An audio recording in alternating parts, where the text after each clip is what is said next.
Hi, everybody. I think we're on. I'm Mayor Lauren McLean. Thanks for joining me for this month's listening session. Virtual again in the age of COVID. I look forward to having them in person like I used to and when we are able to. So good afternoon, happy, what is it, hump day today to everybody, Wednesday, and thanks for joining me. Before we get started, I just wanted to address the events of last night. We had mostly peaceful protests here at City Hall. And for that, I'm really grateful to our residents, as well as to our police department and new Chief Ryan Lee, whose steady leadership, careful planning and implementation made a difference last night. And thanks to all of you in the city who responded to our ask that you consider not joining, given the information that we had and that things could have turned violent. And I'm very grateful that we showed that in Boise, we won't be okay with violent protests, that we truly value and will stand up for peaceful protests, our right to speak and assemble, and we'll do everything we can to protect you while you do that. And that means to hold those who are violent accountable. I also want to acknowledge that last night we passed a budget, and that means that in the weeks to come, we'll have more information on what the next year looks like for the city of Boise, the priorities we have, our intentions to recover as strongly as possible economically from the crises that we've experienced since January, and the programs that we believe will help make that happen, as well as changes such as providing more mental health service teams in the police department, addressing community needs around eviction and services for those experiencing homelessness. And you saw early in the council meeting a presentation on an affordable housing bonus policy that we're going to be working on with the public and the council, as well as our intention to start the zoning ordinance work here as part of our larger home for everyone strategy here at the city of Boise. And then I also want to say on that, given that we just talked about recovery, how much I appreciate and honor the sacrifices each of you as residents has made in this really tough time, as we've experienced a public health crisis and are seeking to protect our family, friends, and neighbors, as well as the economic impacts of that. So thanks so much for doing what Boiseans do best, which is come together in hard times and figure out how we move forward together to create a stronger, more vibrant city that truly welcomes all. And with that, I've got a couple of logistics things that I'll announce before Lana takes over. First off, we have 2 sign language experts with us today so that everyone has more access to this listening session. Thank you to Karen Nelson and Sierra McIver for joining us. And you should, for the most part today, see 2 screens, me and either Karen or Sierra, who will be helping by translating into sign the questions and answers of today's session. Let's see what else. Lana Graybill is on this call, and she'll be asking questions that were received online in advance of the listening session, but also monitoring the chat for others. After we take the ones that were submitted ahead of time, we'll move into the live questions. And of course, we only have an hour, so just want to acknowledge that we won't be able to reach all the questions, but as has become our practice, we'll work on answers to post afterwards so that those of you whose question wasn't answered is able to get something. And now I'm going to turn it over to Lana. I'm sorry, I keep looking over here because my computer's down below me today and I'm looking straight at a camera. But I'm going to turn it over to Lana, who will have some more logistics before launching our questions today. Great, thank you, Mayor. So just to quickly reiterate, we do have the YouTube chat available. So if you have questions or comments, please feel free to type them in there. And as the Mayor mentioned, we'll first start with the questions that we received ahead of time. And we did receive a lot of really good ones. So thank you to everyone who submitted them. And we will also, if we don't get to your question, we will be happy to answer them. Just send them to the link that we'll provide in the YouTube chat and we can get to them this week. And when you do submit questions, please include your name and area of town so we can address you directly. So for the most part, I'll have my camera off, so you'll just see the Mayor and our ASL interpreters. And so thank you for joining, and let's get started. Thanks, Lana. And I'm going to be looking over here because I have 2 screens also to make sure I can read the questions. So, Mayor, the first questions we received were focused around the budget specifically. And so James in Southeast Boise and Gordon on the West Bench mentioned that during your mayoral campaign, you promised not to increase taxes. Could you share some information coming out of the budget hearing yesterday and the budget plan moving forward for 2021? Yes, thanks for the question, both James and Gordon. First off, I want to remind folks that during the campaign, I was asked if I would promise not to raise taxes. And I said that it would be easy politics to promise, but not good governance, because every year we needed to look at the information at hand, the needs of our community, and the impact that taxes would have on affordability. And that is exactly what I did starting in January. We're in the early weeks of my administration. Staff worked with me to find nearly $3 million in savings. And we started looking at what taking less base property tax growth would mean in terms of our level of service for our residents. And that was before COVID. And when COVID hit and stores shuttered and we started all experiencing economic hardship, and we were hearing from residents that you needed relief, we took that to heart. And our budget this year included 0% base property tax growth.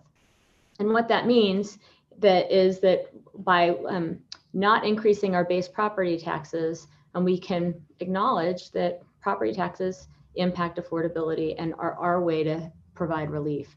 We've also signaled our intent to the governor to look at his property tax rebate package if and when that comes to pass this year, in hopes that we might be able to provide a one-year rebate related to COVID. Details on that are still to come. And our budget addresses the importance of investing in services so that our neighborhoods remain vibrant and our city remains strong, and being smart about how we make investments to ensure that we recover as we come out of COVID in the long run. And so last night, Tuesday night city council meeting, we heard from the public and that budget was passed. And I really look forward in the next week or two, talking more about what the investments in that budget mean for the city of Boise. Lana, great. Thank you. So the next question we received, and there will be a couple about the coronavirus. This one was from John in the North End. He said local hospital leaders are concerned about the potential of overwhelmed systems given the present surge in cases. Given Boise's position as a healthcare center for a large geographic area, what message should you and healthcare providers send to surrounding communities regarding public measures to reduce the risk of potential healthcare tragedy? John, that's a great question. It's really important because last week on Tuesday, I think it was, so just over a week ago, the CEOs of the major hospital systems and medical providers shared the message that needed to be shared with the public and with decision makers, and that is that they were concerned about the surge in cases they were seeing and the impact that would have on our hospitals in the long run. They begged and pleaded with local entities and health districts to pass mask ordinances and to do everything that we could as leaders to protect our public and our residents to ensure that we can slow the spread of the disease. And back in early July, before this call, we passed a mask order here in Boise because in consultation with CEOs of companies that were saying we have to mask in order to keep back to work, and in consultation with all the heads of the hospitals here, where they were saying that this was the best step that I could take as mayor, working with the city council to pass an order if I wanted to curb the spread and make sure that we could stay open at the same time, get back to school, et cetera. So the message ought to be that our local officials need to work with health professionals and look at the data and make the tough calls to protect our residents. Here in Ada County, we have a mask order, but we're one valley. And it's so important that this entire Treasure Valley look at the impact that just wearing a simple mask, and they can even match if you want them to match, will have on our ability to stay back to work. And we need to do it together because our hospitals are all connected, our economy is all connected. And I'd encourage anyone out there that is in Canyon County and concerned about next steps to encourage their elected officials to do the same. And we're in constant communication with the state and the governor's office as well, in hopes that something can and will be done regionally sooner rather than later. But no, I'll just leave you with this. please know that on a nearly daily basis, I'm hearing from leaders of the medical systems here in the city. I'm working with businesses to make sure that we have the right policies in place and we're doing what we can, because there's nothing I'm not going to do. I won't wait if I'm told that there's something we must do to protect our residents, because at the end of the day, this community is built on our people and our livelihoods and the lives that we build here. The community that we have is deeply impacted by health. Great, thank you, Mayor. You touched on this a little bit, but Aaron's question, and he's from Southeast Boise, takes it a little further. He's asking, what is the objective of the mask mandate? And are we to wear masks until there is a vaccine? If not, what is the metric being used to define success? Thanks, Aaron, for that question. The reason for the mask mandate is because we've seen that science has now shown us, and I should say that I'm not a public health professional, but we talk with public health professionals often because the federal government and state has made it clear that they want local government to make these decisions. And so we're making them. And in consultation with the experts who have learned along the way as well, because this is a new virus, we now know that the most effective way to prevent the spread of COVID from one person to another is when both people wear masks. We've actually seen it here at the city of Boise in our own employees in some cases where there has been a person that has had COVID, but the people that person works with were not exposed because they were masked. And then the same case when they weren't masked, that they were exposed and the virus spread. So the objective is to slow it down. And you saw that when we reopened as quickly we did from the statewide rebounds program, that there were clusters of infection that just grew rapidly. And we're trying to catch up with that and stop the spread. And the hospitals and health professionals said the most effective thing we can do is have mask orders, which is what we did here at the city of Boise. And the long-term objective is to prevent that spread. I'm going to be looking to the Central District Health professionals, as well as the leaders of our hospital systems here and national experts on health, to tell us when the time is right to either remove the mask order. So as we said when we were reopening, we will take the policy steps that we have to take, that we're asked to take, in conjunction with the expertise from medical professionals, and they're going to be the ones that are telling us when the time is right to lift that or what next steps we ought to do.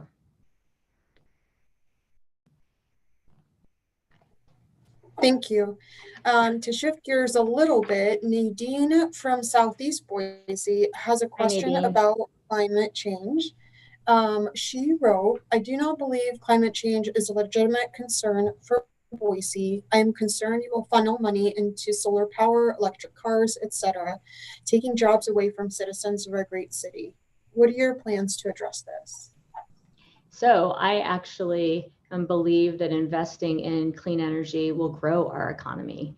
It'll save residents money. So month by month with your power bills, as electricity becomes more expensive, it'll save you money. And it'll create opportunities to innovate here locally and build an economy of the future that's centered around providing clean energy and more affordable energy to residents here in the city of Boise. We have a climate adaptation plan that was built by the University of Idaho that actually pointed out that we as a community are actually at quite a bit of risk due to the impacts of climate change. We will see more hot days as the years progress. Our air quality will be impacted because of the higher likelihood of fires that will come about in the summers.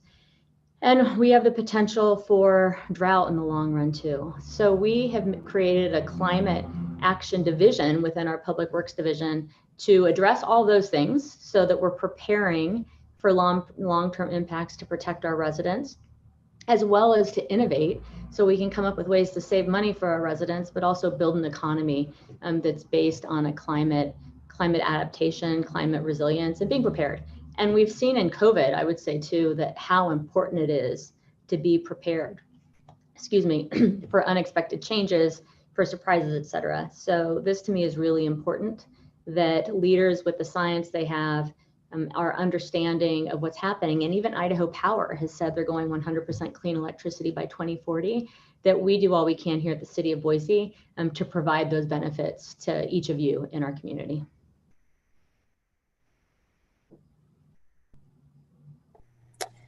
Thank you.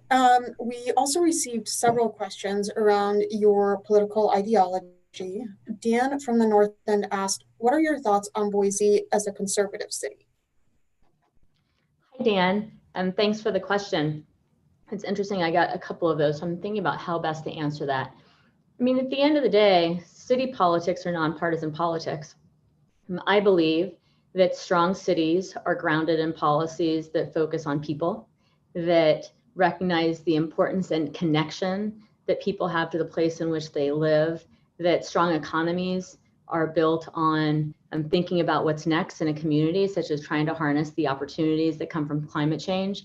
But ultimately, we are the best and strongest community when we ensure that our policies create space and welcome all.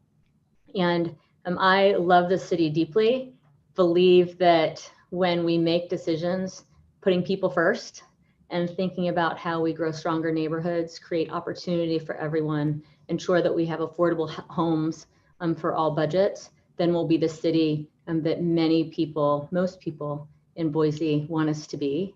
And always at the center of that, in addition to protecting people and making the decisions that benefit our residents, is recognizing that we do it together, and that regardless of party or ideology, there are so many things, the basics to run a city that we all agree on: public safety, picking up the garbage, those different things. When you get that working, then we can focus on how to build stronger economies and create a city for everyone. Great. There were also a number of questions around the current recall effort. Could you share your thoughts on that? Sure. You know, I don't know the folks that are doing the recall. I didn't have a chance to have a conversation with them, but I do know that the people of Boise elected me to advance affordable housing, to advance transportation, to make sure that we have a city for everyone. And that's what I've been doing since day one. And in addition to advancing policies that people of Boise said it was time to focus on, I've been making decisions around a public health crisis and now creating partnerships to address economic recovery. So for me, I am solely focused on protecting what we love about this place, making sure that we all have opportunity in the long run, and I'm not going to be distracted by some of these things that are being designed to try to take our eye off the ball and to divide us, rather than at a time like this that's so tough, bringing us all together in common cause, which is rebuilding our economy and ensuring that our community stays what we love about it.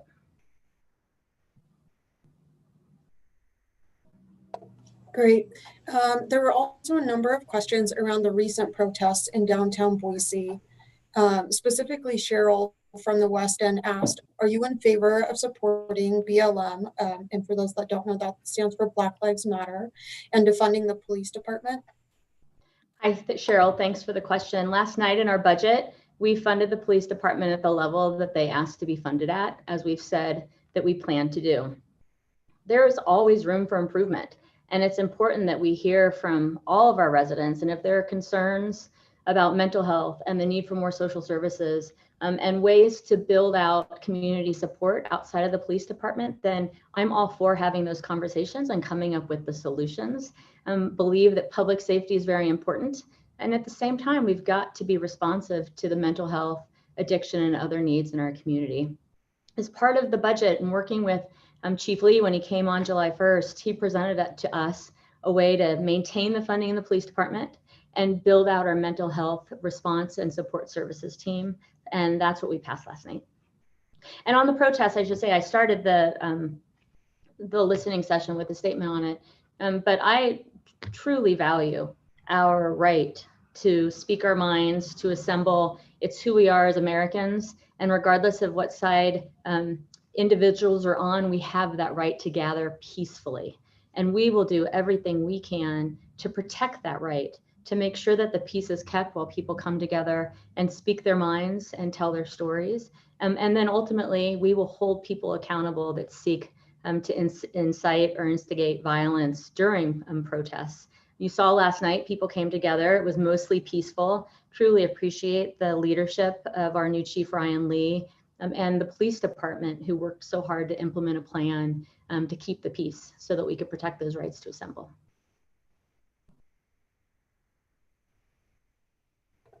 Okay, thank you. This next question is from Jennifer on the West Bench. Hi, Jennifer. She asked, or rather said, there are a lot of us who feel underrepresented in City Hall. What can we do to feel heard? Oh, interesting. Jennifer, I wish that this was a live listening session so I could ask you how you would feel more heard, because so much of citizen engagement and community engagement is that two-way piece of what do you need to feel heard. We have a community engagement department here at the City of Boise where since I came into office, we've worked on building out more strategies to engage the public on the budget, say, to have these monthly listening sessions that I'm glad you jumped in and asked the question at this one. I'd encourage you to come when we can do them in person again, because I'd love to hear your answer. I do constituent calls on a monthly basis. Used to have open office hours, but it's become telephone calls or quick Zoom meetings. And we're seeking comment in the weeks and months to come around our housing strategies. And we will be engaging the community on mental health, addiction needs, policing reform, et cetera, and welcome your involvement. And of course, get involved in your neighborhood association as a way to be involved in the city and to have your thoughts heard, because they're often so involved in different applications we have. But there are different portals that you can access. You can follow us on Twitter, Instagram, and Facebook. Of course, that's more getting information from us. So I'd love to hear, even if you send an email, ways you think we ought to, things we ought to be doing to include you more so that you feel heard. But Lana, will you stick in the chat? I'm looking at Lana, sorry. Will you stick in the chat the different ways that they can, that residents can follow our communications and then engage back with us?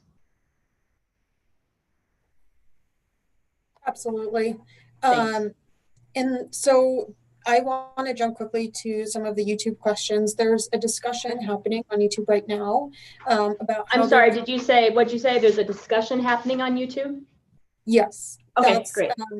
Centered on how there can be affordable housing if property taxes continue to go up. Is this something you can address?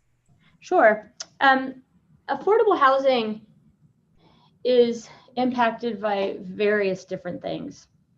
We need to have make sure that we have housing available in our community that meets the needs at every budget.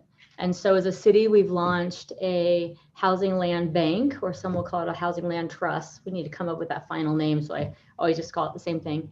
And we're putting money into a fund that allows us to take land in the city of Boise and put it out for housing proposals that would have incentives if they meet different affordability thresholds. We want to see neighborhoods with price points at different levels.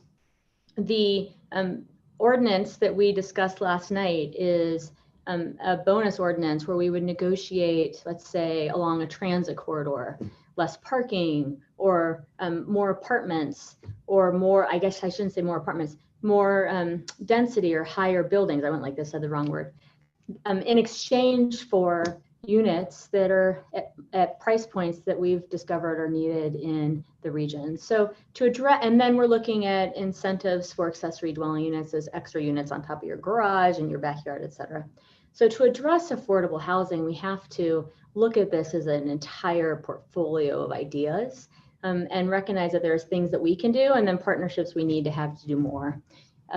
Property taxes is definitely a part of that, which is why, especially now during this crisis, we decided to take 0% base growth.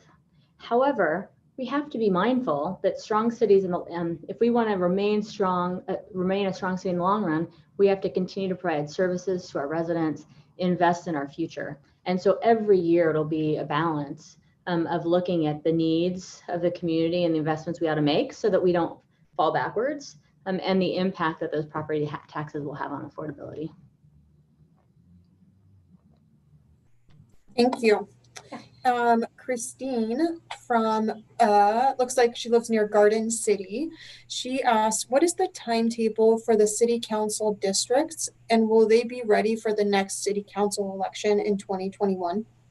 Right, thanks for the question, Christine. The timetable right now is, so the legislature passed the bill last year with the idea that it went into effect immediately. So we intend to comply with the law, but are working with the sponsor of the bill, Senator Winder, on some, I wouldn't say solutions, but some of the questions that we have about how we do it best. And he has asked us to provide some suggestions to him to make sure that we can do this right, because these are the things we've encountered. We need to build districts, and everybody needs to be represented equally. But the last census we had was 10 years ago, and we've grown a lot since then. So if we make districts using the last census numbers, when right now we're counting people and we'll have new numbers next year, then we'll have to be making districts immediately after to better represent the people. So that's my biggest concern right now, is that we create districts with the most up-to-date numbers. So there's that. And then we have to figure out which seats we do win, how we choose which seats we do win, if we do all 6 at once, if we do 3 and 3. So we've asked the city council to work on this, because they'll have to go out to the public, take testimony, and come up with some solutions, and are actively working with Senator Winder on some of the solutions that'll make it easier for us to do it right, to make sure that people in the city are represented. And so I expect that sometime this fall, we will have some suggestions to provide to the legislature, and then we'll work with them to make clearer the rules that we follow when we build the districts out. So I'm not sure yet if it will be for 2021 or if it'll be for 2023. If it's for 2021, it means that we'll use numbers from 10 years ago. And so it won't be nearly as reflective of our city, and we'd have to do it a second time for 2023. And that's what we want to hear from the legislature, what they expect of us to do. Thank you. Deborah from YouTube also asks, I hear very often that some Boiseans are concerned that Boise will become like Portland and Seattle. I don't believe that this is true. Can you describe how Boise will stay different from these cities? My job is to protect what we all love about Boise. That's why residents elected me. I love this place dearly, and there is no way that I want our city to be anything other than the Boise that we know and love. And what that means is that as we grow, we have to make sure that we remain civil, that we welcome all ideas, and rather than fighting it out like we see in other cities, we sit down and listen to each other and make decisions with the best interests of our city at heart. We've got to address affordable housing, because as more people move here, the demand gets higher, and then the price of living here doesn't match our salaries. And so that's why we have so many proposals to address affordable housing in the coming years. Transportation is a big thing. We don't want to see the traffic and congestion like we see in other cities. And so we have to think about what that means here locally, and how we work as a region to connect people from work to home. But I want the people of Boise to know that there is no place more special to me, just like all of you, and that's what we share, than Boise, Idaho. It is an incredibly unique place. We are an incredibly connected community that's grounded in the place that we love, between the river and the foothills and in the desert beyond, with great people in our neighborhoods. So as long as we keep remembering who we are, we remember to be civil, to welcome all ideas, but to work together to protect this place, I believe will stay the place that we all know and love, and won't become like those other places that we don't want to be, because we're here. Thank you. Craig from Northwest Boise asks, I'm sorry, I didn't hear. Did you say Greg? Craig. Craig? Craig. With a C? Mm-hmm. Hi, Craig. Yes.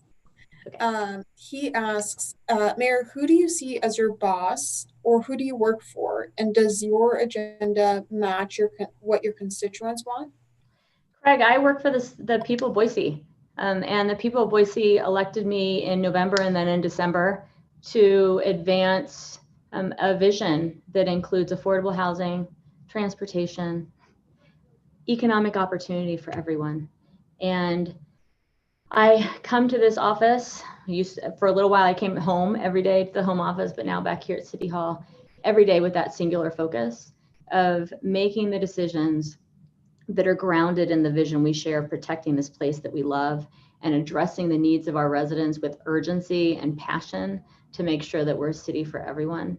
And our housing policies are reflecting that. I am singularly focused on making sure that we have opportunity, that we recover from this crisis, that we protect people's health while we're doing it, and advance the policies and solutions we know we need to keep Boise this special place.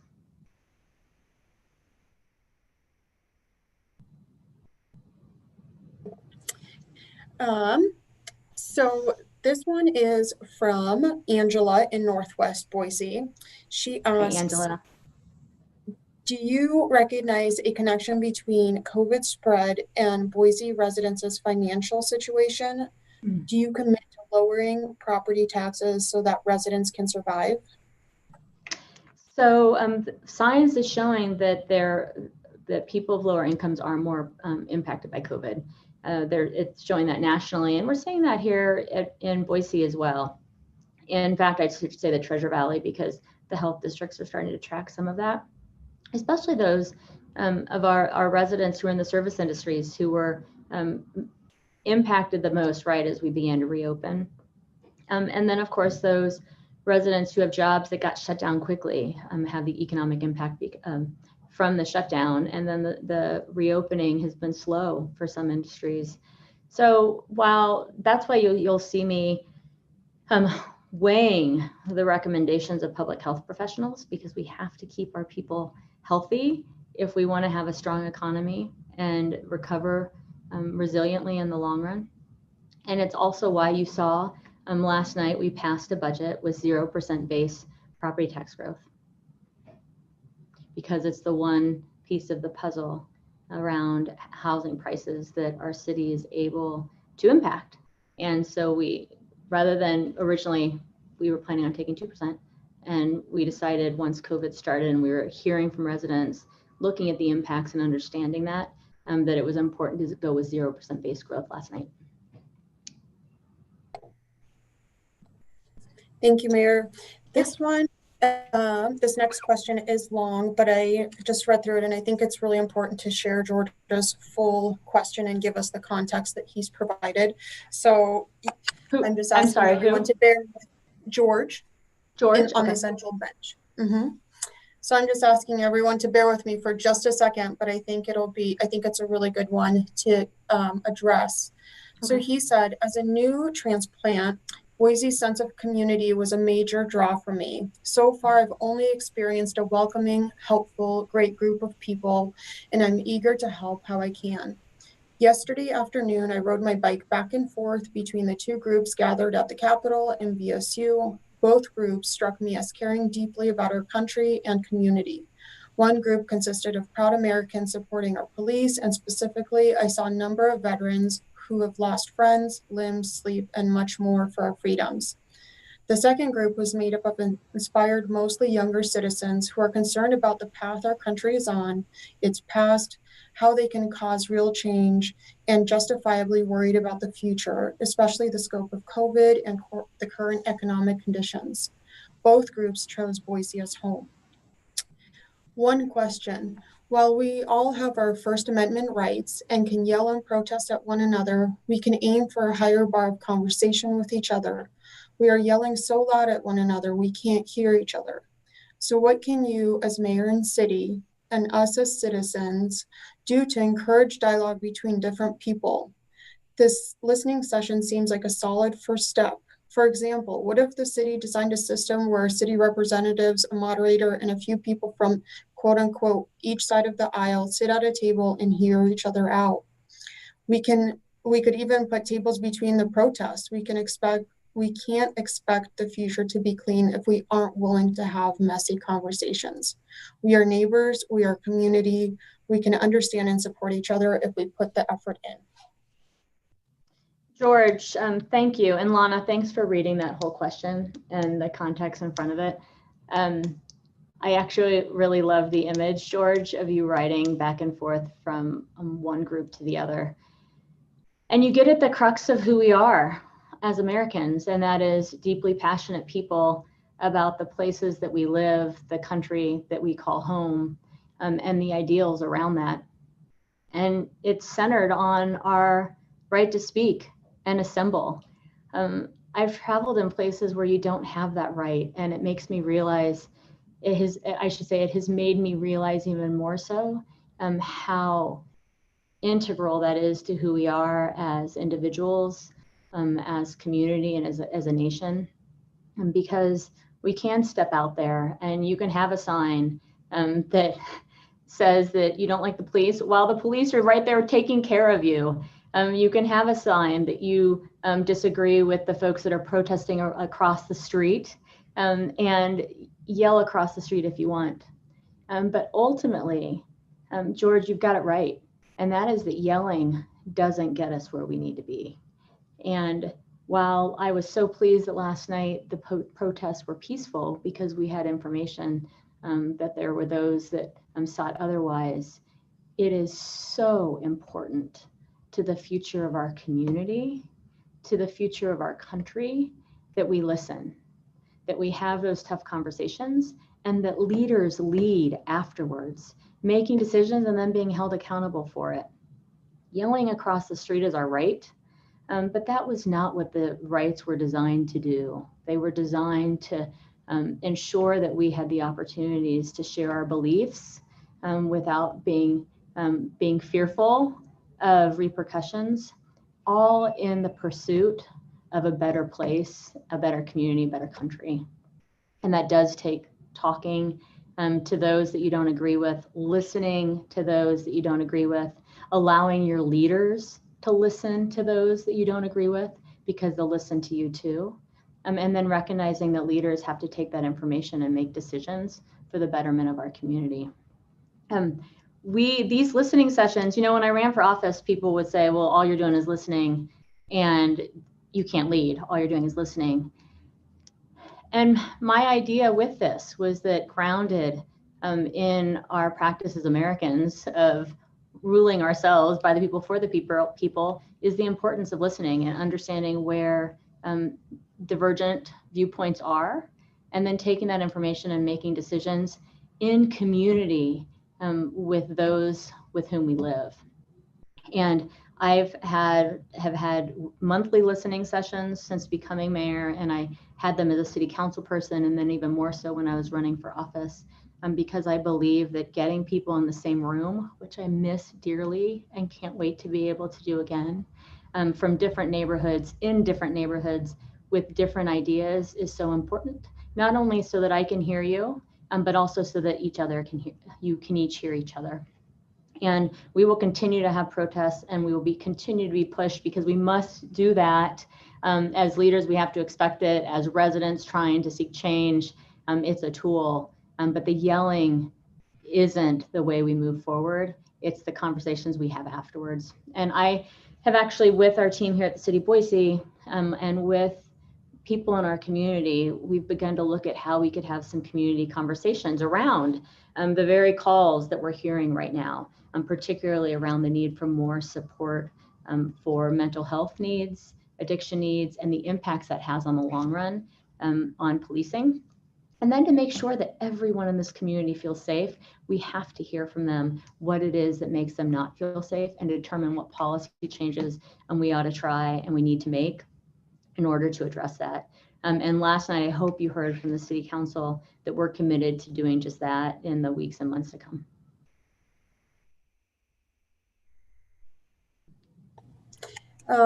We have a question from Dan on the West Bench. And Dan Hi, Diane. asks, oh, I'm sorry, Dan.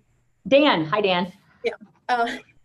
Dan asks, Mayor, what's your definition of teamwork? Great teamwork creates great outcomes. That's a great question, Dan. Everything that I've ever worked on has required solid teams. And that means, in my mind, teamwork means giving of yourself towards a higher goal, creating space for others to do the same, And then, of course, managing through the process of bringing disparate people and viewpoints together to get a project done. Here in the city, we have an incredible team that, and I'd say to have an effective team, you need to share the same visions and goals. And here at the city, we have an incredible team of people, residents, who feel called to serve the city, who come to their jobs daily. And I encourage our team to come with a sense of service to the community and to seek partnerships as often as possible, both within the building and then with members of the community. And here in Boise, I'd say what makes us so special is our residents' deep-seated passion about the place in which we live, and the kind of constant progress towards a vision of a city that protects everyone and creates opportunity for everyone. And I see that happening at the neighborhood association level. I see that happening when people do come and protest, or more importantly, when they provide solutions and build those teams necessary to get jobs done. And it's that working in common cause that, with shared vision and commitment and passion, that I think makes an incredible team. Thank you.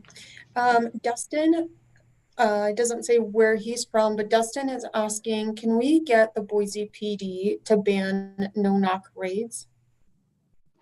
Hi, Dustin. Thanks for that question. There's a couple different policies that the chief, together with the police department and the city council and community, will be looking at policy changes in the coming weeks. You saw at the end of June that they put a moratorium on a kind of neck hold. And some of the other policies that the public have asked us to look at are this one, and exactly the no-knock warrants, but also, if I said that correctly, but also the duty to intervene versus just duty to report. The new chief came on board July 1st. What is today, July 22nd. So in the 3 weeks that he's been with us, he has already proposed some policy changes. He's proposed that the new staffing go into mental health service teams. He developed a strategy to protect those exercising their First Amendment rights last night that was well implemented with the police department.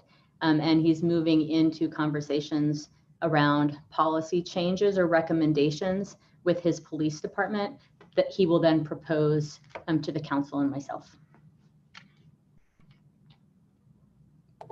Thank you. Mayor, it looks like Gertie on YouTube is looking for some clarification on what was actually voted on last night in regards to taxes. Can you just clarify the vote on the budget and also the vote on the foregone taxes? Sure. So we voted on a budget that included 0% based property tax growth. And so the budget has both the revenue, and that's the 0% based property tax growth decision we made. We did take growth and annexation, as well as expenditures that we'll make in the coming year. The fiscal year starts August 1st. The foregone measure is because we didn't take the property tax this year, the legislature requires us, if we want to save that option for later or allow councils of the future to have that option, that we have to memorialize it in a resolution. So that resolution said that the council would not take the foregone for another 2 years. So not until 2023 would they consider it. And then they would only consider a third of it at a time. So for 3 consecutive years, or over the years, only a third at a time. And so we do that to allow future city councils that flexibility if they need it. And you saw, it was a year or 2 ago, the county, after not raising taxes for a long time, had fallen behind on investments related to the jail and other really important things, services that the community expects. And so they took the foregone to meet some of those needs. And that's what the city council was trying to set up last night, to preserve that right in the long run if a city council of the future needs to take it.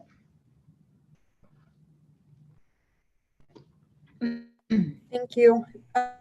This next one is from Kent on the central bench. I'm going to paraphrase, it's a little bit longer, but Kent is sharing that he and his family are having some trouble with individuals that are living in their cars in the area. There looks like there's been an overdose, and also there's some fear. His daughter lives at home now and is getting some comments that are inappropriate. And so Kent is asking, he has reached out to the police, but he is being told that they cannot enforce the no camping ordinance. Is there any help that you can provide to help restore the neighborhood to a safe area? Kent, thanks for that question. And I'm really sorry that that's happening in your neighborhood and the concerns that you've got. There's two elements of this. The Supreme Court did say that the current ruling around the camping ordinance holds, and that is that we can't ticket for sleeping. During COVID, we were, I want to get some clarity on this and get the answer sent to you. But during COVID also, we were not wanting to take actions to evict people from cars because having a roof over your head was so important while we had the stay home order and it was wintry and cold to prevent the spread of COVID. I would like Lana to collect your information and we'll get some more clarity around the things that can be done because we've had a number of residents ask about people in their cars. And so, but I do want to say that on the topic in general around homelessness and those experiencing homelessness, we're looking at this as a systems-wide approach. The police are and will be involved, and with the new chief, we're looking at building out more comprehensive systems that aren't just policing, but address the importance of preventing. And so in last night's budget, we included an eviction prevention fund to help people stay housed. We've got to provide services to those who are experiencing homelessness to help them move into shelter and then into home. And we've invested in a program that does just that in partnership with some nonprofit providers. And during the stay home order, and even today, like currently with COVID cases rising, we've partnered with shelters to make sure that there are places that people can go to isolate if they've been exposed to COVID, that we can keep families housed that are otherwise unhoused to protect them from COVID. And so all of this together, and then I should say also we have a campaign to end family homelessness. So all of those programs together make up our longer term strategy to address the needs that our community is experiencing due to the rising cost of living. But to your to your problem specifically, I want to have our constituent services follow back up with you.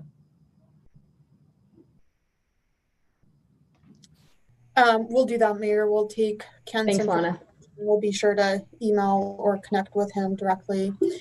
I just want to acknowledge that we have about 10 minutes left, so we'll get through some more questions.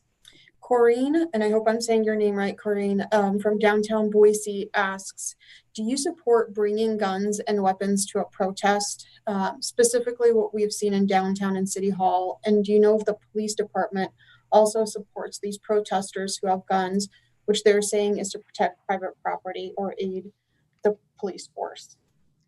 Maureen, thanks for your question. The reality is that it's a right here in Idaho for anyone to open carry and for those with permits to conceal carry. And it's part of the reason why our police department, in advance of the protest, asked people to keep their guns at home. We have a police force to keep us safe, and there are concerns when there are more guns in the middle of a crowd. We, as residents, need to look to our police, not to others, to protect residents during a protest. I also asked as a mother that moms and dads keep their kids home, and it was because we were afraid that the protest could become violent. And we didn't want children unnecessarily exposed to that. And you asked about City Hall too, again, and at the university.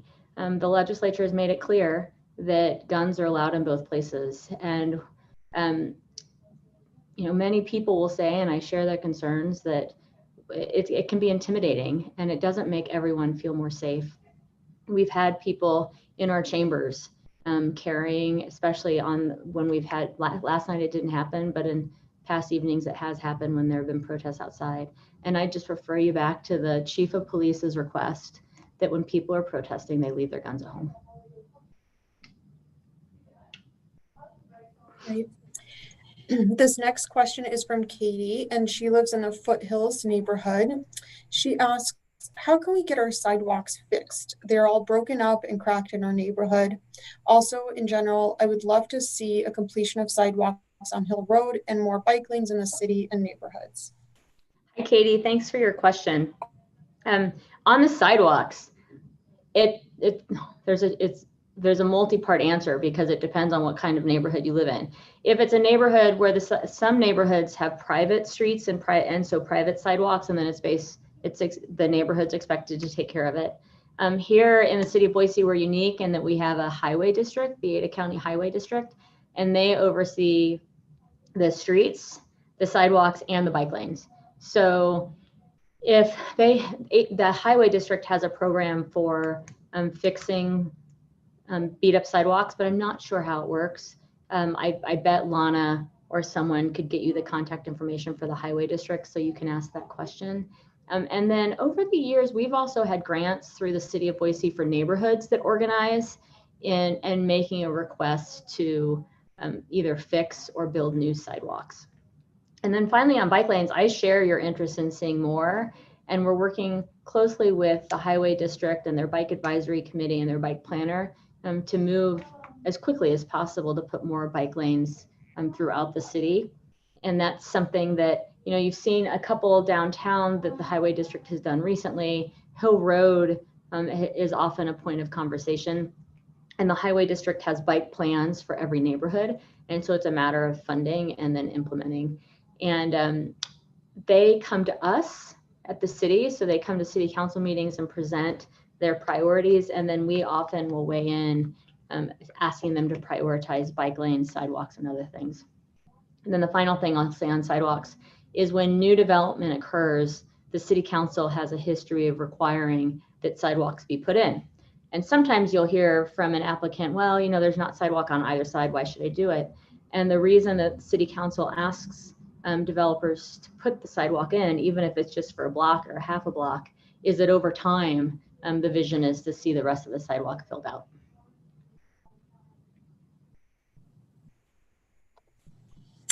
Thank you. This next one I'm going to combine. We have a very similar question from Naya and Tekla, and it's centered around mask wearing. So they are asking, first they say thank you for continuing the listening session, and then they're asking, are there any further plans on enforcing the mandatory mask order announced by your office a few weeks ago?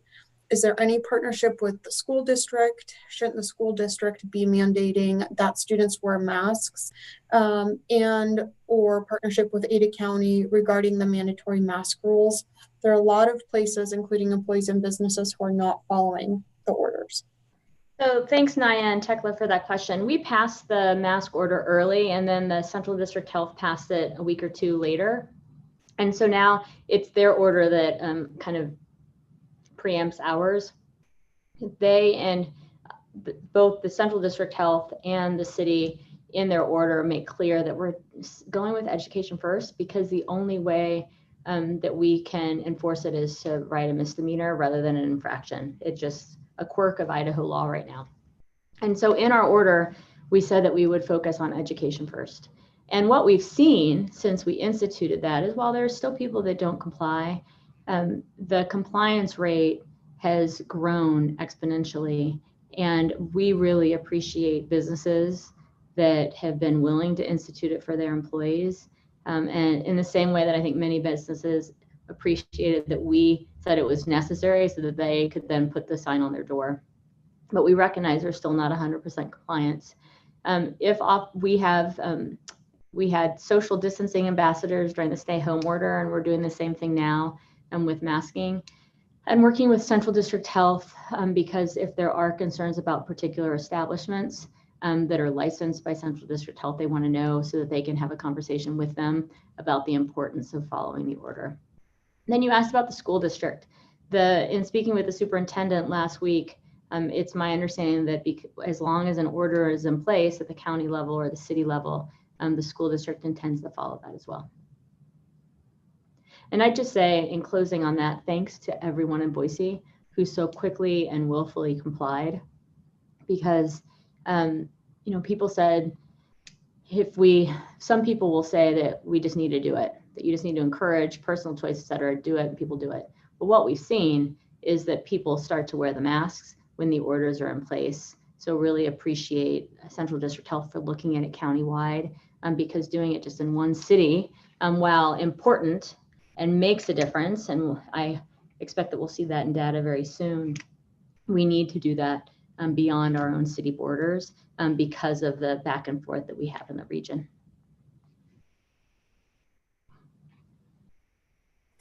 Thank you. And just being mindful that we have just a few minutes left. I think we'll wrap with the questions. I do want to reiterate that if we did not get to your question, please feel free. There's a link in the chat to email us your question and we will get back to you. I made a couple of notes to follow up on the sidewalks and also how we're addressing housing and homelessness. So we will do that.